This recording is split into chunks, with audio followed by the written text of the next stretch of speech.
हुए थे। उनके बयान के बाद हमारा बयान जारी हुआ था। था शहंशाह को गुरूर बहुत, यहां से वहां तक एक एक शख्स की शिरकत होनी चाहिए। मुझे लगे कि मैं गोरखपुर में खड़ा हूं, मैं हिम्मत करता हूं और आपसे दुआएं मांगता हूं। इसलिए चुप नहीं हुए थे। उनके बयान के बाद हमारा बयान जारी हुआ था। अरे वाह वाह वाह वाह। और हमने ये कहा था कि रामलीला मैदान से जनाने कपड़े पहनकर भागने वाले दुनिया के हिजड़े तेरे नाम पर शर्मिंदा हैं। कभी आजाद बोलेंगे। मुझे याद आता है कि जब मैं 8वीं 9वीं में पढ़ा करता था आजम भाई, वो दिन वो था कि जब नमाजों में दुआएं होती थी आजम खान साहब के लिए। बहुत छोटा सा था, मस्जिदों में रहता था, तो अड़ोस पड़ोस से वो नाम कानों में घुलता रहा। बड़ा हुआ तो आजम खान साहब को चैनलों पे देखा, अखबारों में देखा, एक आध दो मुलाकात हुई, बहुत कम, चूंकि मुशायरों में बहुत कम बैठते हैं इसलिए मुलाकात भी कम हो पाती है। जफर अमीन साहब से जितना उन्हें जाना समझा और थोड़ा जानने का मौका मिला, कासिम भाई से और भी बहुत सारे लोगों से।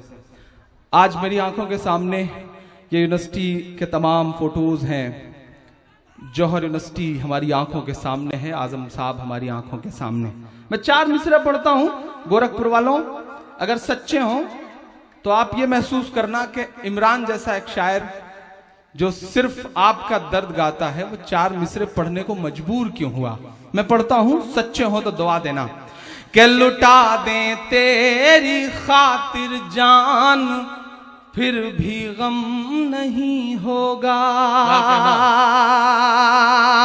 एक शख्स का किरदार, उसका पूरा वजूद मेरे 4 मिसरे। कि लुटा दें तेरी खातिर जान, फिर भी गम नहीं होगा।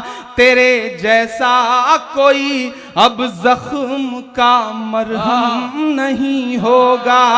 तेरे जैसा कोई अब जख्म का मरहम नहीं होगा। मिला तुझसे तो एक शायर के दिल की धड़कने बोली। यहां से वहां तक एक एक हाथ हवा में उठा हुआ देखना चाहता हूं मैं। कि मिला तुझसे तो एक शायर के दिल की धड़कने बोली। कई सदियों तलक अब दूसरा आजम नहीं होगा। कई सदियों तलक अब दूसरा आजम नहीं होगा। कई सदियों तलक अब दूसरा आजम नहीं होगा। चाय आई है, हालांकि आज के दौर में चाय वालों को कुछ बोलते हुए बड़ा डर लगता है, कब कौन प्रधानमंत्री बन जाए कोई भरोसा नहीं है साहब, इसलिए लेकिन गुजारिश करूंगा कि थोड़ी देर के लिए सिलसिला रोक दें। मैं हिम्मत करता हूं, पढ़ता हूं और आपसे दुआएं मांगता हूं। कई सदियों तलक अब दूसरा आजम नहीं होगा। क्यों इमरान पढ़ रहा है ये मिसरे, क्यों इमरान जैसा शायर मजबूर हुआ ये कहने के लिए। मैं शुक्रिया अदा करता हूं। मैं तो बचपन से सुनता था कि अवार्ड जो है वो सिर्फ दरबारों के चक्कर लगाने से मिला करते हैं। पहली बार जब मुझे फोन आया कि आपको यश भारती अवार्ड दिया जा रहा है तो मेरी आंखों में नमी थी और मैंने ये महसूस किया शिद्दत से कि अवाम का दर्द गाने पर भी हुकूमतें अवार्ड देती हैं। शुक्रिया हुकूमत का, मुख्यमंत्री जी का, आजम भाई का, जिन्होंने अवाम का दर्द गाने वाले एक शख्स को अवार्ड देने का फैसला किया। तो ये अवार्ड तो मेरे चाहने वालों का है, मैं आप सब पे न्यौछावर करता हूं इस अवार्ड को। पढ़ता हूं कि मोहब्बत और चाहत का मोहल्ला लेके चलता है।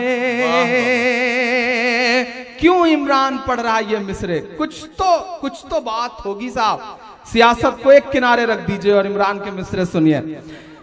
कि मोहब्बत और चाहत का मोहल्ला लेके चलता है ये पागल, अपने लब पर नाम अल्लाह लेके चलता है ये पागल, अपने लब पर नाम अल्लाह लेके चलता है। महज इस बात पर कुर्बान हूँ तुझ पे ऐ आजम खां। एक बहुत पर्दे की बात को आम करता हूं और सच लगे तो दुआएं देना। महज इस बात पर कुर्बान हूं तुझ पर है आजम खां, तू अपने साथ गाड़ी में मुसल्ला लेके चलता है, तू अपने साथ गाड़ी में मुसल्ला लेके चलता है। बहुत शुक्रिया, बहुत मोहब्बतें, बहुत अच्छा पढ़ रहे हैं आप। बड़े खूबसूरत दिनों के वादों के साथ एक हुकूमत आई थी साहब। मैं 4 मिसरे पढ़ता हूं कि मोहब्बत और मोहब्बत भाईचारे के दीवाने दिन ही लौटा दो, मोहब्बत भाईचारे के दीवाने दिन ही लौटा दो, सब्जी के सुहाने दिन ही लौटा दो।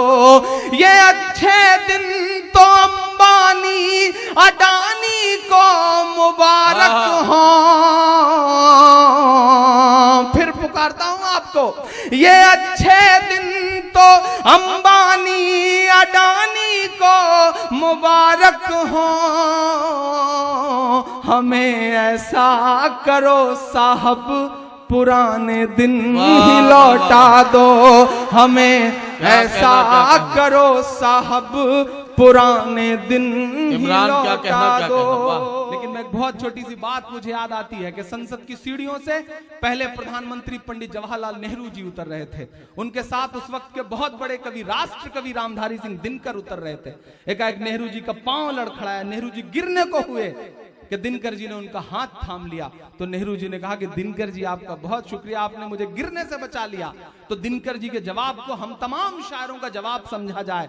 दिनकर जी ने कहा कि नेहरू जी, इस देश की सियासत के कदम जब जब लड़खड़ाएंगे साहित्य और अदब उसे सहारा देगा। मैं शायद अपनी उस जिम्मेदारी को निभाते हुए मिसरे पढ़ता हूं कि हवाओं की सरगोशियां कह रही हैं, ये सच की फरामोशियां कह रही हैं।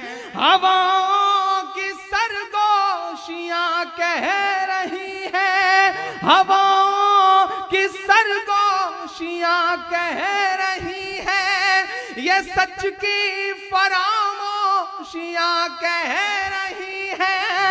थे उस कत्ल में जैसे खुद भी वो शामिल। अगर सच बोला हो इमरान ने तो कोई भी हाथ खामोश न रहे, वरना मैं कमजोर पड़ूंगा। थे इस कत्ल में जैसे खुद भी वो शामिल, थे इस कत्ल में जैसे खुद भी वो शामिल, ये मोदी की खामोशियां कह रही है कि लगा है जो भारत के दामन पे धब्बा, लगा है जो भारत के दामन पे धब्बा, ये है एक अभिशाप लौटा सकोगे